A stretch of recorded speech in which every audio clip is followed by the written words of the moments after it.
You wake up already tired, not just groggy, actually tired, like you never slept at all. You push through meetings, deadlines, and endless notifications. Your phone buzzes, your inbox fills, your mind races. By evening, you're running on fumes, but somehow you can't switch off. Your body feels exhausted, but your brain won't stop. You're wired, but exhausted. You lie in bed, staring at the ceiling, replaying conversations, planning tomorrow, worrying about things you can't control. And you think, why can't I just relax? Here's the truth. That's not a mindset problem. That's not a discipline issue. That's your stress hormones, especially cortisol, hijacking your body's energy system. And today I'm going to show you exactly how that works. Hi, I'm AI Coach Fiona, your cellular health educator. And today you'll learn how chronic stress silently drains your energy, wrecks your sleep, and keeps your body trapped in burnout mode, even when you think you're resting. You'll understand the biology behind feeling wired but tired. You'll see how cortisol disrupts your mitochondria, your circadian rhythm, and your cellular repair systems. And you'll walk away with science-backed strategies to restore your body's natural rhythm, so you can finally feel calm, focused, and truly energized again. Let's start with the basics. Cortisol isn't bad. In fact, it's essential. It's your body's built-in alarm system. When your brain senses stress, a deadline, an argument, a near miss in traffic, even your phone lighting up with a notification, it signals your adrenal glands to release cortisol. That tells your body, get ready, be alert. We need energy now. Your heart rate rises, your blood sugar spikes, your mitochondria release quick bursts of ATP so you can think faster, move faster, respond faster. In short bursts, this is helpful. This is survival. This is what kept your ancestors alive when they face real danger. But here's the problem. Your body doesn't know the difference between a lion chasing you and a passive-aggressive email from your boss. It treats both as threats. And when stress never stops, when you're managing work, family, finances, health, relationships, all at once, every single day, cortisol stays high. And that's where the damage begins. Chronic cortisol floods your bloodstream with glucose. That glucose is meant to fuel immediate action. But you're not running from danger. You're sitting at a desk. So that glucose has nowhere to go. Over time, your cells become resistant to it. They stop responding efficiently to insulin. Your blood sugar stays elevated longer than it should. And your mitochondria, those tiny power plants inside your cells, slow down ATP production. They're overwhelmed. They're flooded with fuel they can't process efficiently. And instead of creating clean energy, they start producing reactive oxygen species, or ROS. Those are free radicals that cause oxidative stress. That oxidative stress damages your mitochondrial membranes. It clogs the machinery. It's like trying to run a power plant with smoke filling the air. The result? You feel flat, foggy, anxious, all at once. Your body is producing cortisol to give you energy, but your cells can't convert that signal into usable power anymore. So you're stuck in this paradox, stressed but exhausted, driven but depleted, wired but tired. Now let's talk about what happens to your natural rhythm, because this is where things get even more complex. Your cortisol levels are supposed to follow a diurnal cycle, a rhythm that matches the sun. Normally, cortisol peaks in the morning. It helps you wake up, feel alert, and get moving. Throughout the day, it gradually declines. By evening, it drops low. That allows melatonin, your sleep hormone, to rise. And you wind down naturally. That's how your circadian rhythm is designed to work. But chronic stress flips that pattern upside down. You wake up with low cortisol. That's why you feel groggy, even after 8 hours of sleep. You need coffee just to function.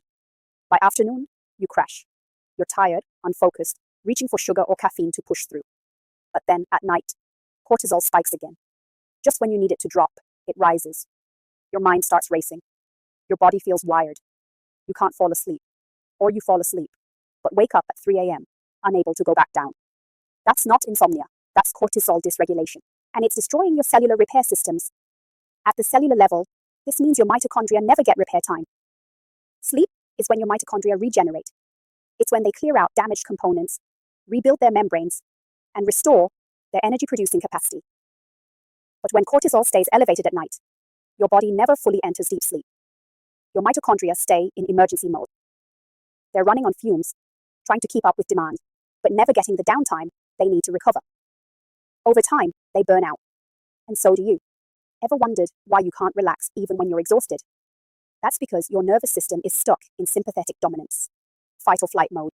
Your HPA axis, the hypothalamic pituitary adrenal axis, the command center that links your brain to your adrenals, stays switched on. It's like a smoke alarm that won't stop ringing, even after the fire is out. Your brain keeps signaling danger. Your adrenals keep pumping out cortisol, and your body never receives the message, You're safe now. You can rest. That's the wired but tired loop. And it's not just mental. It's biological. Now let's talk about inflammation. Because cortisol and inflammation are more connected than most people realize. Cortisol is actually an anti-inflammatory hormone. In normal amounts, it helps calm your immune system after a threat passes. It tells your immune cells, stand down. The danger is over. But when cortisol is constantly high, your immune cells stop responding. That's called glucocorticoid resistance. Your cells have glucocorticoid receptors, the docking stations where cortisol delivers its message.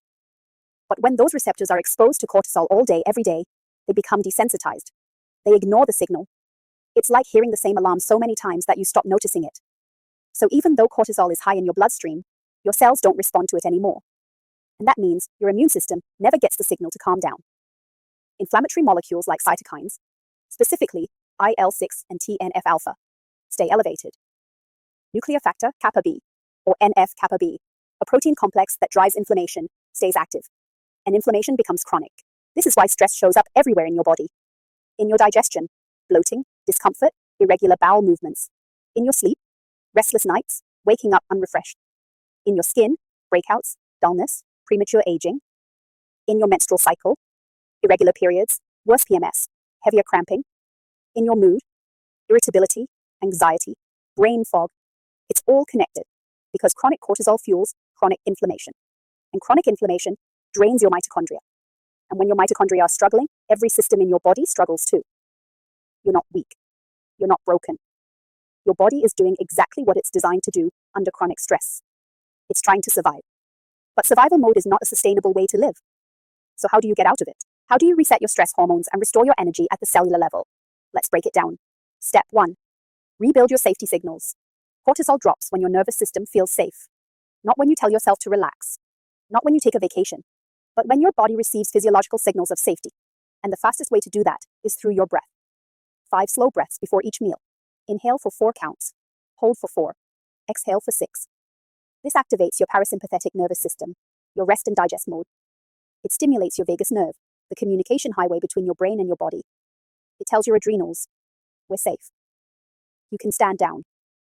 Morning sunlight does the same thing. Getting natural light in your eyes within the first 30 minutes of waking tells your brain, it's daytime. Cortisol should be rising now. That helps restore your natural diurnal rhythm. And short pauses during the day, even 60 seconds between tasks, give your nervous system micro moments of recovery. You don't need an hour-long meditation. You just need consistent signals of safety throughout the day. Step 2. Balance your blood sugar. Because every blood sugar crash forces more cortisol release. When your blood sugar drops, your body perceives that as stress. It releases cortisol to bring your blood sugar back up. That's helpful in the moment. But if you're crashing multiple times a day, you're constantly triggering cortisol spikes. And that keeps you stuck in the stress cycle. Start every meal with protein and fiber, not carbs alone. Protein and fiber slow down glucose absorption. They keep your blood sugar stable. They prevent the spike and crash pattern. Cut back on caffeine after 2 p.m. Caffeine stimulates cortisol production. If you're drinking coffee in the afternoon, you're artificially spiking cortisol at the exact time it should be declining. That interferes with your evening wind down, and it keeps you wired at night. Stabilize your glucose curve, and you'll take enormous pressure off your adrenals. Step 3. Respect your circadian rhythm. Because cortisol listens to light, not logic. Your adrenals don't have a clock. They respond to environmental cues. Light is the most powerful cue. Wake up with natural light. Even if it's cloudy, get outside for 5 minutes. That light exposure sets your circadian rhythm for the entire day.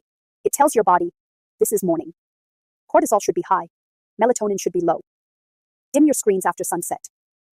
Bright artificial light, especially blue light from phones and computers, suppresses melatonin production. It confuses your brain into thinking it's still daytime, and it delays your cortisol drop. Use blue light blocking glasses, switch to warm lighting, or turn on night mode on your devices. Keep your bedtime consistent. Your body thrives on rhythm. When you go to bed at 10 p.m. one night and 1 a.m. the next, your adrenals can't regulate cortisol properly.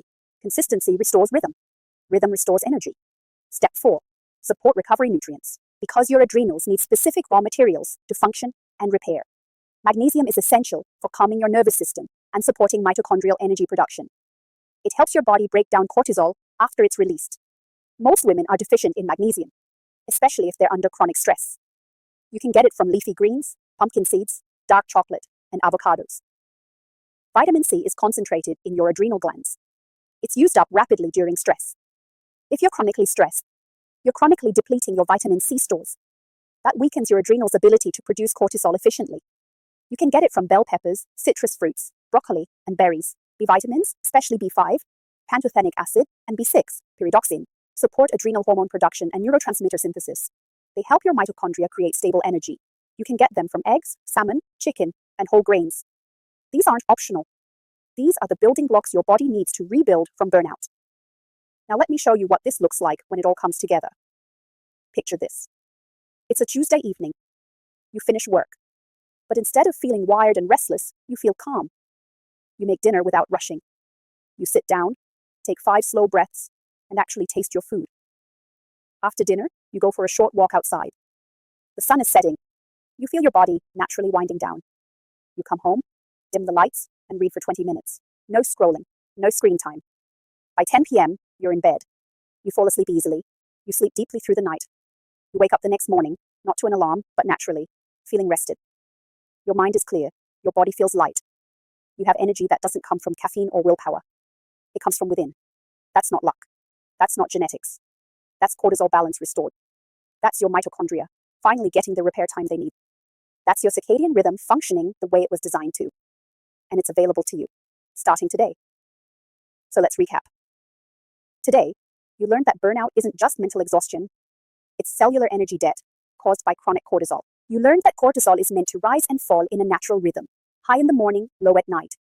But chronic stress flips that rhythm upside down, leaving you groggy in the morning and wired at night. You learned that when cortisol stays elevated too long, your cells develop glucocorticoid resistance. They stop responding to cortisol's calming signal.